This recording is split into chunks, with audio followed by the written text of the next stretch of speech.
Before we get bogged down in all of our complaining, there was this Yes, story I let's do saw that this. I wanted to run this by you because I don't know if you saw this, and I had so many questions. Okay. There was an Austrian man this past week. Did you see this? This oh, No. This could two be a o'clock. long one, it's Oh, it's 11. 11, so this is gonna be going for a while.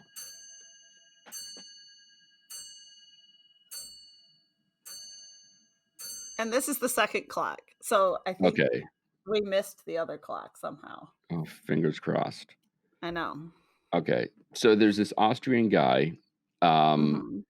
on vacation in Northern Italy, and 'Kay. last week, he thought it would be a good idea to, jump up on this statue of a nude woman reclining on like, a sofa or a As they chaise do. lounge or something, and pose with the statue for a photo, and in doing so, he broke off 3 toes of the statue. Oh, It's a well, 200-year-old plaster cast of this, Northern Italy. I cannot pronounce the name of, I believe it's, Cavoa is the artist. okay. Um, but basically, they had his name because they've been collecting names for, what's it called? Tracing what's the Oh, yeah, phrase? yeah, I'm yeah. blanking it. Yeah, contact Contact tracing. tracing, um, to make sure that, if he turned up. So, listen, I'm one for a ridiculous picture in front of Yes. some great artwork. Everything, yes. My photo roll is filled with nothing but photos of me placing the children's heads in certain ways with cannons, so it either looks like they got stuck their head stuck in the cannon or Right, they're being fired out of the cannon, right, and if you think leaning or pushing or pulling the statue of Pisa, the Tower of Pisa, you can just get to the back of the line. right. But you hear that story, what's the first thing that goes through your mind? Okay, well, the first thing what was he trying to do? Was he gonna hump her? Because I feel like that's what he was doing, like, he climbed up and stood on her toes and broke them, right? I believe he was maybe pulling himself up. She's lounging, so she's kind of, cash. Right, so but she's lounging like this probably, Right. right? And he's probably Yeah. coming at her this way, like, he was probably gonna do something You really do that dirty pose to way too her. easy where you're just like, But "Oh, I this is was like." born Right. to recline on a chaise. Right. We've been over this. Here is my question, what the hell is he doing on vacation? He was Okay, traveling with 8 other Austrians, so he's from another country. Can Europe right now, can you just wander around the I continent okay? I think you Like, can. I'm I sitting think down it's here in my just us. basement in a Glad bag, and this guy's climbing all over statues. Well, I think we're not allowed to go anywhere. Like, Okay, we are banned from the world, but I I think, see. But if you're they're back Austrian, to right, they're have at back it. to, like, skiing from country to country, right? Sure, okay. Alright, I didn't know. That was my big like, wait, that he was on a part of a Yeah, tourist group, which I is think the also just sort Austrians of and the like, Italians and I didn't know whatnot you could can still do that. gallivant as they wish. It just seems like Austria is a country of 6 months ago. Yeah, you Were you tend to like, "We forget, can still do right? this?" Yeah, it's very Yeah. weird. Yeah, I am to that point now. I'm behind everyone else. Everyone was saying before, "Oh, when you're watching TV or movies and people are hugging or shaking hands," and at the Oh, time saying, yeah. "Oh, that's really weird." Now is the thing where it just hits me as very bizarre. Yeah. And You I watching any sports event oh, sorry, go ahead. No, sorry. I one of the most and I maybe We've only this been doing this for 97 times, so I know. why get Really good at it more now? because there's the ones we haven't put up yet. It's true. Um, it's true, but that's why we know when we're drowning in a pool of water and the sharks are coming, what our final words will be. Right. No, you go. Yeah. Um, no, so yesterday, one of the things that devastated me the most, and this is may show me as shallow, but if you really think about it, You? it actually is very tragic. After 29 years, E! News was canceled. I know. I was gonna just That about to interrupt you and say, "You're not 29," but now I see where you're going with this. that's okay, that's devastating. I mean, yes, it's devastating because of my love of all things Ted celebrity and Casablancas, right, sure. right, Well and Ted well established Casablancas, on the show.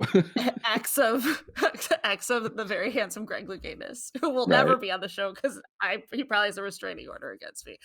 But that means there's no more fun in the world. Like, we're it. We are the last fun thing standing. Oh, I didn't even I was looking at it more as like, I didn't know that was still on, sort of like Entertainment Tonight, where you didn't know that was No, needed, but there's just no entertainment happening anymore. there's Hmm, nothing. That's yeah, why it's so sad.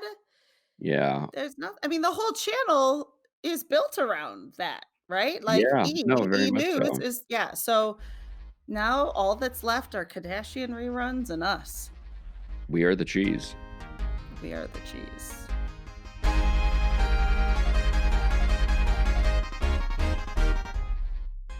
This is Why, with your hosts, Heidi Hedquist and Luke Poling.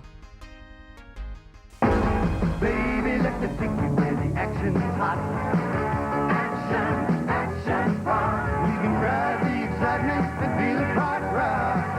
Action, action, fun. The action never stops at Action Park. Looking for a great place for the family this summer? Well, Action Park has 75 of the wildest, wettest family rides in the world just minutes away. The action never stops at Action Park. To begin, let's start on the good things about Action Park, on the positive side. Can you name some of the rides where nobody ever got injured? Um, yeah, I think there were quite a few. I would say that the human maze, I don't think anyone got injured in that. That was the corn maze with the snake? No, it Oh, was actually made out of wood. And okay, I guess people would get scared, but I never heard about anybody getting bit by a snake in there. okay, I don't really think there was ever a problem with the bumper boats. okay, The go-karts, I think, were pretty good, though we did have one incident, so I guess that doesn't count. okay, cross that one off. um, the Lola cars, I don't think anybody ever got hurt on the Lola cars. Uh, Certainly not the riders. I think once a attendant got hit. Can't make an omelet, that's fine. The tank ride, I don't think anybody ever got hurt on the tank ride. What other motor rides? There were a shooting range. I don't think anybody got hurt on that. The dune buggies, I don't know of any injuries on the dune buggies. There might have been one. I just don't recall. Paintball, there were a lot of injuries on paintball. Oh, yeah. Paintball's the worst. There's a lot of injuries every time there's Yeah. paintball. The bungee jump, believe it or not, was one of the safest rides. I don't I think there were don't, injuries but on that. okay, that's yeah. Well, we were the first guys to actually have a tower with airbags underneath it, so that if you messed up and somehow the bungee came undone, you landed in an airbag. So Nice. we were actually lauded as one of the safest bungee jumps. Most of them were being done by, off of cranes and off of bridges back then. I mean, there's 50 rides. You want me to go You're right, through that's all true. of them? No, I just wanted to see because reading the book, there's a lot of focus on the not problems with the park, but some of the safety issues you had. But as a kid growing up, when your dad says, "I want to build an amusement park," I mean, that's got to be the greatest thing ever. Oh, I mean, I always say that it's as if my father's career was designed to work around me as I aged because, he buys a ski area. And so I get to ski, and then he decides to open up a amusement park in the summer. So I got to not only go on the rides, I got to work it. And I ended up in the water world where I got to meet a lot of lovely young ladies when I was a teenager, and I had made a lot of lifelong friends. And then when I got to be 18, he brought a brewery in from Germany, and I was actually the only 18-year-old that never ran out of beer. That was pretty cool. Yeah, my lord, And then he got into the golf business when you play, you tend to play a little bit more golf in your 20s. Then he became a wine collector in my 30s and 40s. So it's like it was all designed around me. Yes, yeah, it's that's perfect. perfect. I love it. And so it was really a family affair. Your sister was handling the promotion of the park, and you had other siblings who were also involved as well, correct? Yeah, it was all of us. There were 6 of us, and we all worked there on and off through the years. It was just really my sister Julie and I that kind of stuck around. Everybody else went off to do other things, but it wasn't really of so much a family-run business because there were a lot of other people involved. It was a big business. Right. So it wasn't like we controlled everything. And also, when he started out, we were kids. So, there were other adults that had positions of, responsibility and that we grew into time. So when you look back at this time, which obviously is such a huge part of your growing up and obviously putting it into the book, do you look back on it fondly or do you look back on it with concern? How do you feel about it as an adult? I know how I feel about my childhood, but I think I was one of the luckiest kids around. I mean, I have such incredibly fond memories in so many ways. There were so many positive things that came out of it. I mean, the life lessons that I learned just from being experienced of the responsibilities that I had, the life lessons my father taught, what I observed that he did, some of the just the joy, the sheer joy that the patrons experienced, the kids that all worked there. I mean, I talk to them. A lot of them are still my dear friends, and they all say the same thing. It was the best job they ever had. So no, I look back as it was just a magnificent thing, and I'm really, really happy that I got that experience. And your dad, as a entrepreneur, sort of never took no for an answer, and that ended up leading to problems, but it also ended up leading to some rides and some other things that, like you said, are incredibly memorable. You do a quick Google search, and everything about Action Park is fond memories, saying, "Yeah, I got hurt, but it was wonderful. I wish I could go back." Well, certainly the lesson that he taught me, and I think you'll hear this from almost any real successful entrepreneur, is you'll run into all sorts of barriers in trying to pursue your goals. And if when you run into a barrier or a no, you give up on it and you just, throw your cards in, you're not going to be successful. You're not going to make it. So he was in particularly passionate about not taking no for an answer. He was very, very aggressive when it came to dealing with government regulation. He was not a big fan of that, particularly when he thought what he was doing was just fine and was all right. Um, and yeah, it did cause him some troubles from time to time. But ultimately, when I look back on the whole thing and I look back at my father's career and his life, he was a good man. He was a Marine that went to church every Sunday and had dinner with his family most nights. He was a very generous man. Um, he just, he was a guy that believed that it was okay for people to take risks in pursuit of fun. And it took a lot of guts and courage to do that. But I think that when I look back, when all's said and done, I think it was just fine what he did.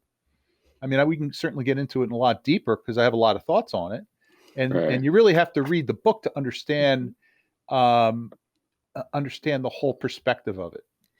well, and I think that does come through in the book for sure. And you do have to kind of stick with it. And because at first you're just going, what is happening? What is going on here? Why is this a good idea?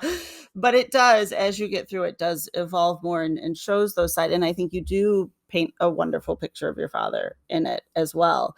Why did you feel now was the time to bring that book to life?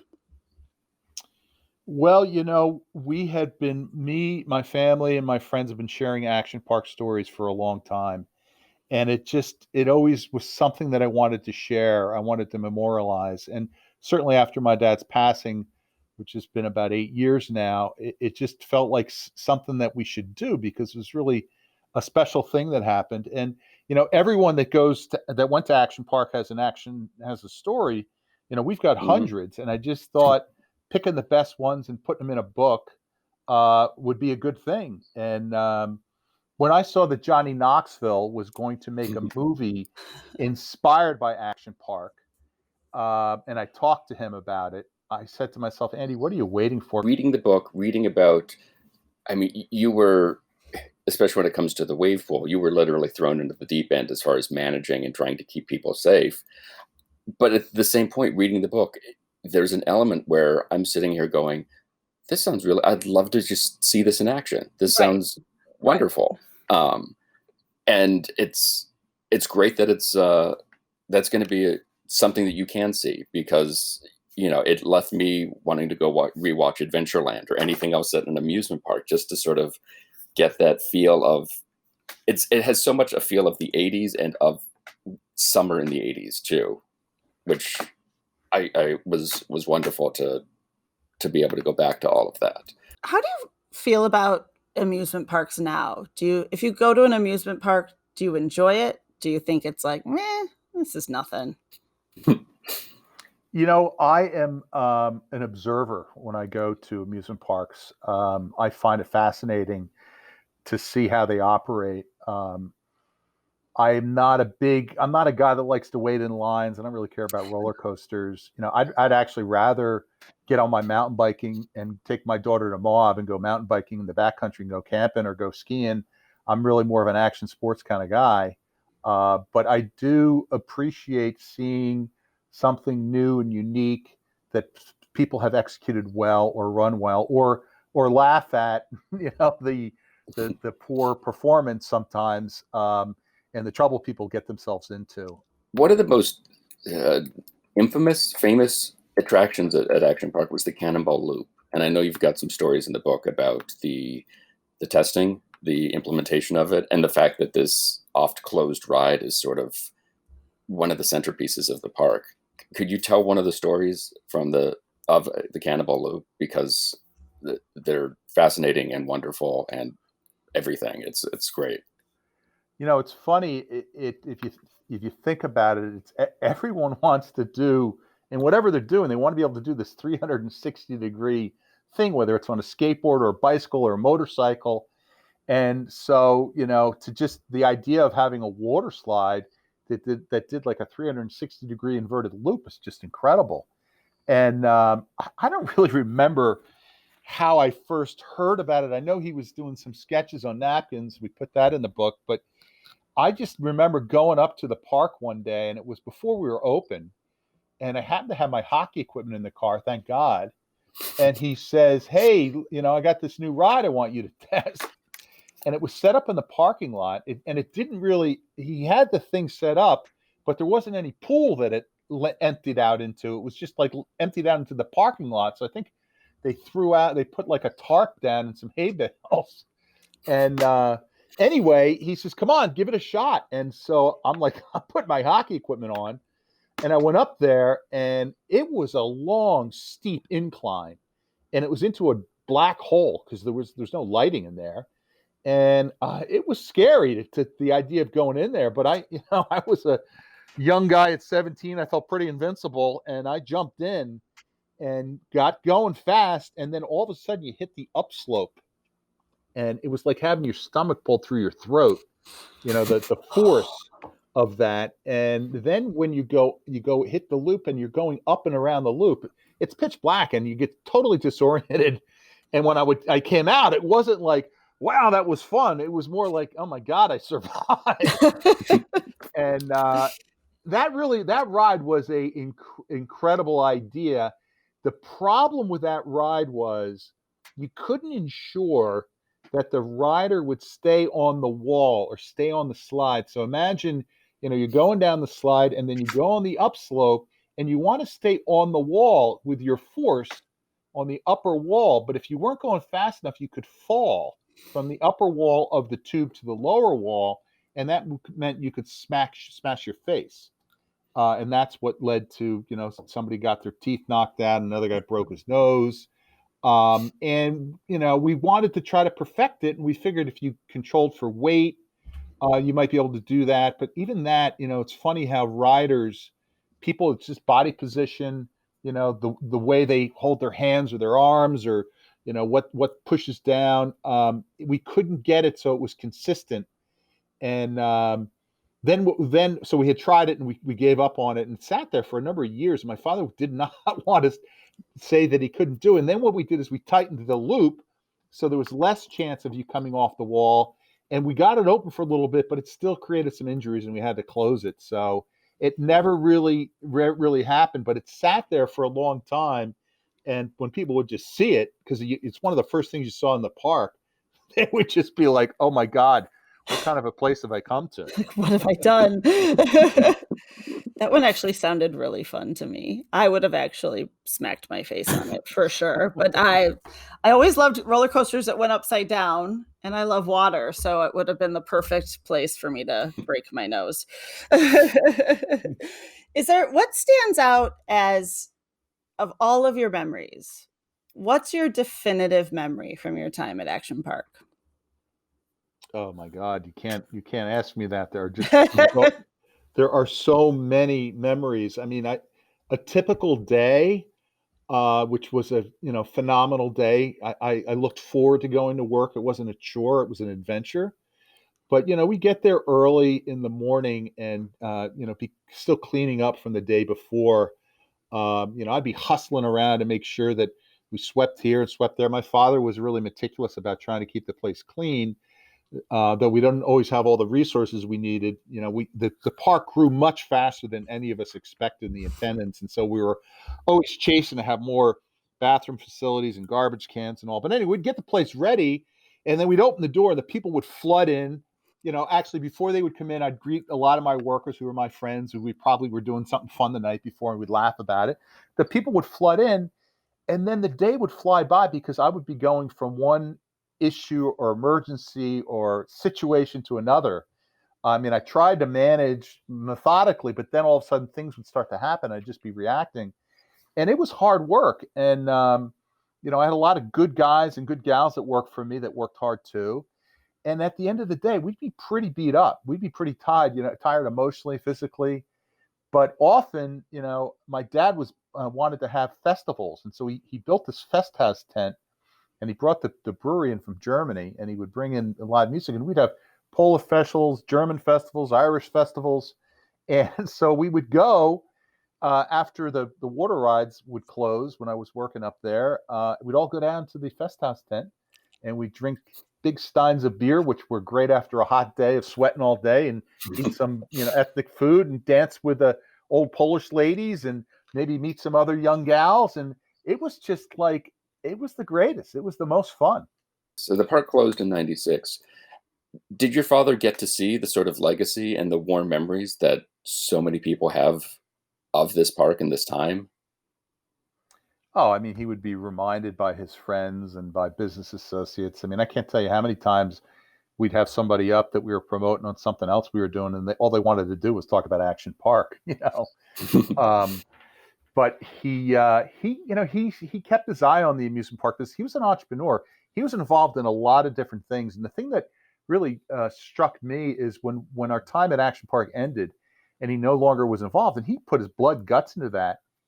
It didn't affect him at all. He just moved on to the next thing, and which really had turned out to be this resort that we have now called Crystal Springs, where we got in the golf business and got in the hospitality business. We have a couple of hotels, and he started his wine collection. So we really created kind of like almost an adult Action Park over here. But that's just one of the things that he did. I mean, he was involved in cellular telephone technology early on. He was magnetic resonance imaging early on. He has a cancer research company started that still is in existence. So he was a guy that was just interested in all sorts of things, and he pursued stuff that was fun to him. My mom used to say that the Action Park, though, he never made any money there. That he did all his other jobs just to make money to put into the Action Park, because for him it wasn't about making money. It was about having fun, and he loved to entertain people.